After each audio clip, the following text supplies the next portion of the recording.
Corona வைரஸை விட அதிபயங்கரமா hanta அப்படிங்கிற ஒரு வைரஸ் வந்துட்டு இருக்கு அப்படின்னு சொல்லி ரொம்ப பேர் கேள்வி மேல கேள்வி கேட்டுட்டு இருக்கீங்க. ஹண்டா அப்படிங்கிற வைரஸ் இப்போது கண்டுபிடிக்கப்பட்ட வைரஸ் கிடையாது. யாரும் பயப்பட வேண்டாம். இது 1976 தென்கொரியாவில் கண்டுபிடிக்கப்பட்ட ஒரு வைரஸ். எலிகள் வழியாக பரவக்கூடிய ஒரு வைரஸ், அவ்வளவுதான். இது சீனால ரொம்ப நாளா இருந்துகிட்டே இருக்கு. அதுல ஒரு நபர் திடீர்னு இறந்துட்டார். அதை வைரலா மாத்திட்டு இருக்காங்க நம்ம ஆட்கள். சோ புரளிகளை நம்பாதீர்கள். இந்த பதிவில் நாம் பார்க்க இருப்பது, உலகமே லாக்டவுனுக்கு போயிட்டு இருக்காங்க. சீனா லாக்டவுனை விடுதலை செய்கிறோம், எங்களுக்கு லாக்டவுன் தேவையில்லை அப்படின்னு சொல்லிட்டு இருக்காங்க. அது ஏன்? இத்தாலியில இவ்வளவு பெரிய மரணங்கள் வருவதற்கான காரணம் என்ன? இத்தாலியை பார்த்து இந்தியா தெரிந்து கொள்ள வேண்டியது என்ன? குறிப்பா இன்னைக்கு ஒவ்வொரு வீட்லையும் நம்ம அடைந்து கிடக்கிறோமே, அவர்கள் தெரிந்து கொள்ள வேண்டியது என்ன? இதைத்தான் பார்க்க போகிறோம். அன்பு தமிழஞ்சங்களுக்கு தமிழ் பொக்கிஷத்தின் வணக்கங்கள்.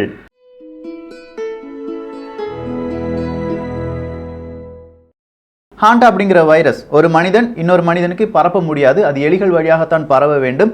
அது மட்டும் கிடையாது, காற்று வழியாகவும் பரவக்கூடிய தன்மை அதற்கு கிடையாது. எனவே கொரோனா அளவுக்கு நீங்க பயப்பட வேண்டிய, இல்லாட்டி அந்த அளவுக்கு முக்கியத்துவம் கொடுக்க வேண்டிய ஒரு நியூஸே கிடையாது. அது ரொம்ப பேர் ஃபேக் நியூஸா மாத்திட்டு இருக்கிறனால தான் நம்ம ஃபர்ஸ்ட் செய்தியாகவே அதை சொன்னோம். இப்போ நம்ம பார்க்க வேண்டியது லாக்டவுன். உலகமே இப்போ லாக்டவுனுக்கு திரும்பி கொண்டிருக்கிறார்கள். இத்தாலியில டபுள் லாக்டவுன் அப்படின்னு சொல்லியிருக்காங்க. லாக்டவுனுக்கு மேல ஒரு லாக்டவுன் போட முடியுமா என்கிற ஒரு கேள்விலாம் இத்தாலியில நடைபெற்றுக் கொண்டிருக்கிறது. ஐரோப்பிய ஒன்றியத்திலும் அதே ஒரு பயம் இருக்கிறது. ஆஸ்திரேலியால வைரஸால் பாதிக்கப்பட்டவர்கள் 80% வெளிநாடுகளிலிருந்து வந்தவர்கள். UN ஐக்கிய நாட்டு சபையிலிருந்து ஒரு முக்கியமான ஒரு கோரிக்கை வந்திருக்கிறது. நீங்க நடத்துற எல்லா யுத்தத்தையும் இப்போது முடித்துக் கொள்ளுங்கள், நீங்கள் வைரஸுக்கு எதிராக போராடுங்கள் அப்படிங்கிற ஒரு அறிவிப்பு வந்திருக்கு. ஸோ இவ்வளோ விதமான ஒரு நியூஸ் எல்லாம் பார்க்கும்போது சின்னதாக நமக்கு ஒரு கேள்விகள் வரும். இந்த நியூஸ் எல்லாம் நாம ஏன் பார்க்க வேண்டும் அப்படிங்கிற அந்த கேள்விதான். முதல் கேள்வி, அதாவது இப்போ இத்தாலியில இவ்வளோ பெரிய உயிரிழப்பு வந்திருக்கிறதே, அதிலிருந்து கொஞ்சம் பாடம் நாம் படித்து விட்டோம் என்றால் நம்முடைய நாட்டிலும் இந்த உயிரிழப்புகளை குறைக்க முடியுமா? இந்த கேள்வியை நாம் கேட்க வேண்டும். அதிலிருந்து நிறைய விஷயங்களை தெரிந்து கொள்ள வேண்டும். இத்தாலி அப்படின்னு சொல்லும்போது இத்தாலிக்கும் சீனாவுக்கும் நெருங்கிய தொடர்பு இருந்தது. இத்தாலியிலிருந்து ஒரு நியூஸ் வந்திருக்கு. கொரோனா வைரஸுக்கு எந்தெந்த அறிகுறிகள் இருக்கிறதோ அதே அறிகுறிகளுடன் நாங்க நவம்பர் டிசம்பர் இந்த ஒரு மாதத்திலேயே நிறைய பேஷண்ட்ஸை பார்த்துருக்கோம் அப்படிங்கிற ஒரு செய்தி தான். ஸோ நவம்பர் டிசம்பர்லேயே இத்தாலிக்கு இந்த நோய் பரவி விட்டது. அதன் பிறகு ஒரு 4 வாரங்களுக்கு பிறகு தான் முதல் கேஸை நாங்கள் ஐடென்டிஃபை பண்ணோம் அப்படின்னு சொல்லி அஃபிஷியலாக இவங்க அனௌன்ஸ் பண்ணுறாங்க. ஸோ அஃபிஷியல் அனௌன்ஸ்மெண்ட் பண்ணுறதுக்கு முன்னாடியே அங்கே என்ன வந்துருச்சு? வைரஸ் பரவுதல் வந்துவிட்டது என்பது தெளிவாக தெரிகிறது. ஏன் இத்தாலிக்கு இது பரவ வேண்டும் அப்படின்னு கேட்டால், சீனாவுக்கும் இத்தாலிக்கும் நெருங்கிய தொடர்பு இருந்தது. அதில் குறிப்பாக ஒரு நகரத்தை பற்றி தெரிந்து கொள்ள வேண்டும். லம்போர்டி என்கிற நகரம் தான். இத்தாலியினுடைய ஜனத்தொகையில் 1/6 இந்த லம்போர்டி அப்படிங்கிற அந்த இடத்தில் தான் இருக்கிறார்கள். ஸோ இந்த லம்போர்டியிலிருந்து தான் அதிகளவான இறப்புகள் வந்திருக்கின்றன. இந்த லம்போர்டி அப்படிங்கிற இடம் எப்படிப்பட்டது என்று கேட்டால், அவங்களுடைய பொருளாதாரத்தின் முக்கியமான ஒரு இடம், அதாவது தலைமை இடம் என்று சொல்லலாம். நமக்கு மும்பை எப்படியோ அதே மாதிரி தான் அவங்களுக்கு லம்போர்டின்னு சொல்லிட்டு இருக்காங்க. ஸோ இந்த பொருளாதாரத்தின் ஒரு மையப்பகுதி, எக்கனாமிக் பவர் ஹவுஸ் அப்படின்னு சொல்லுவாங்க. அந்த இடத்துல இருந்து சீனாவுக்கு அடிக்கடி நிறைய ஆட்கள் அங்கேயும் இங்கேயும் போயிட்டு வந்துட்டு இருக்காங்க. இதனால இந்த வைரஸ் இங்கே கூடுதலாக பரவி இருப்பதற்கான வாய்ப்புகள் இருக்கிறது. சரி, லம்போர்டில இப்படி பரவி இருக்கலாம். ஆனா இதுல இருக்கிற முக்கியமான ஒரு நகரம் மிலன் அப்படிங்கிற ஒரு நகரம் இருக்கு. இந்த நகரத்துல தான் இப்போ அதிக அளவு இறப்புகள் நடைபெற்றுக் கொண்டே இருக்கின்றன. இந்த இடம் ஏன் அதிக அளவு பாதிக்கப்பட்டது? இதற்கான ஒரு ரீசன் இருக்கு.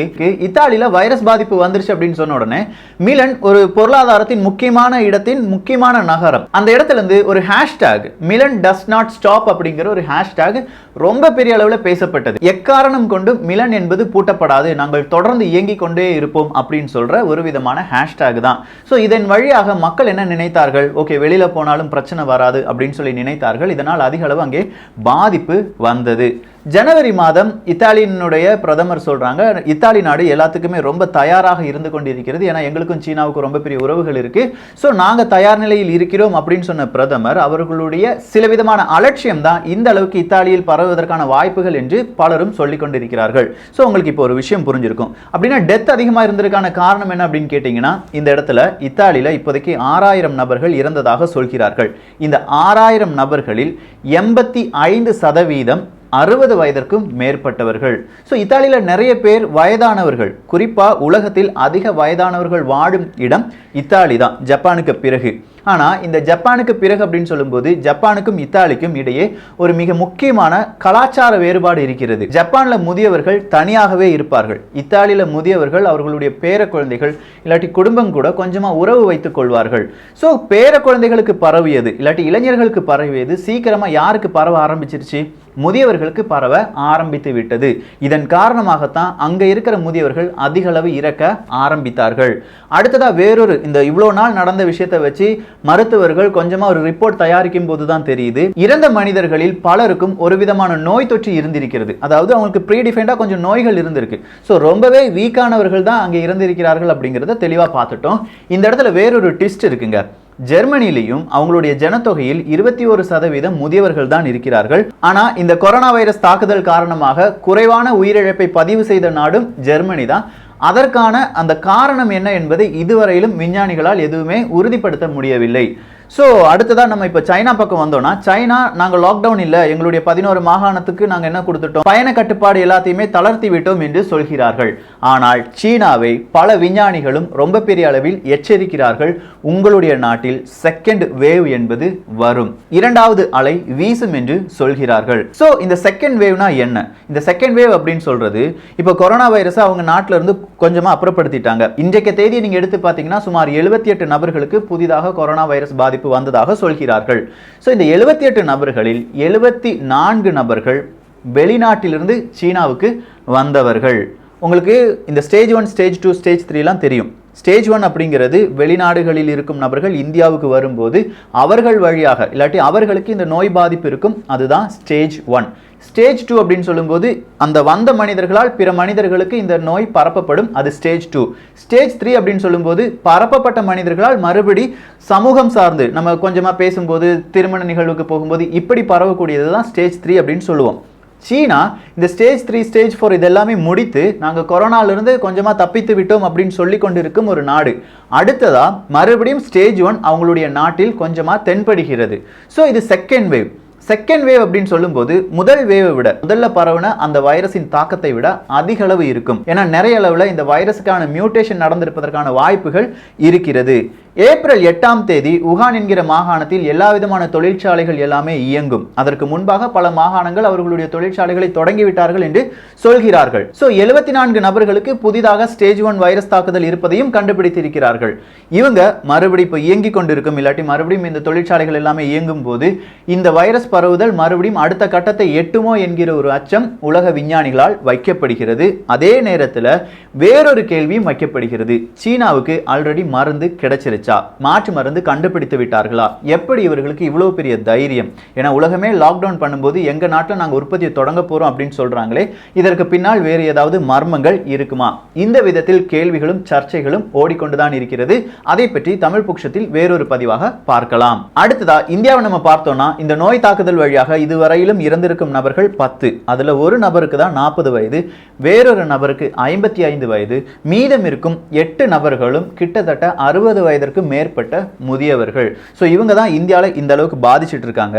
நம்ம முதல்ல சொன்ன மாதிரி மிலன் டஸ் நாட் ஸ்டாப் அப்படின்னு சொல்லி நாமளும் வெளியில போனோம்னா இத்தாலியை விட ரொம்ப பெரிய அளவுல கொடூரமான இறப்புகள் இங்கே வருவதற்கான வாய்ப்புகள் இருக்கிறது. இதற்கான காரணம் இத்தாலியின் ஜனத்தொகை இந்தியாவின் ஜனத்தொகையை விட கிட்டத்தட்ட 8 மடங்கு குறைவான ஜனத்தொகை.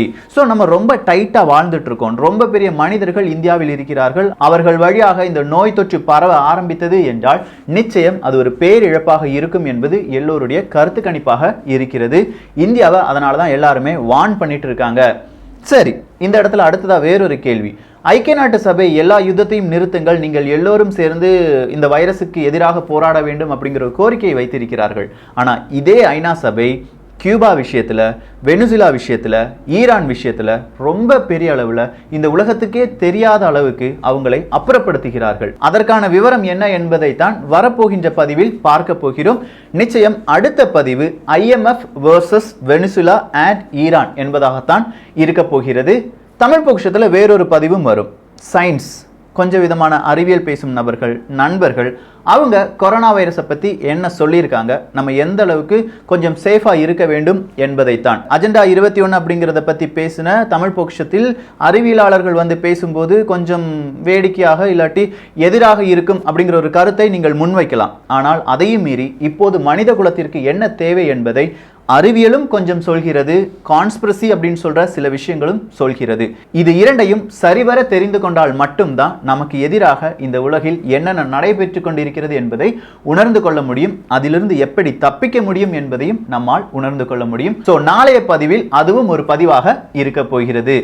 இந்த காணொளி பற்றிய உங்களுடைய கருத்துக்கள் இங்கே வரவேற்கப்படுகின்றன. எல்லோரும் தமிழ் பொக்கிஷத்தில் இணைந்திருங்கள். தமிழ் பொக்கிஷம் சேனலை சப்ஸ்கிரைப் செய்யாத தோழர்கள் தோழிகள் தயவுசெய்து சப்ஸ்கிரைப் பண்ணிக்கோங்க.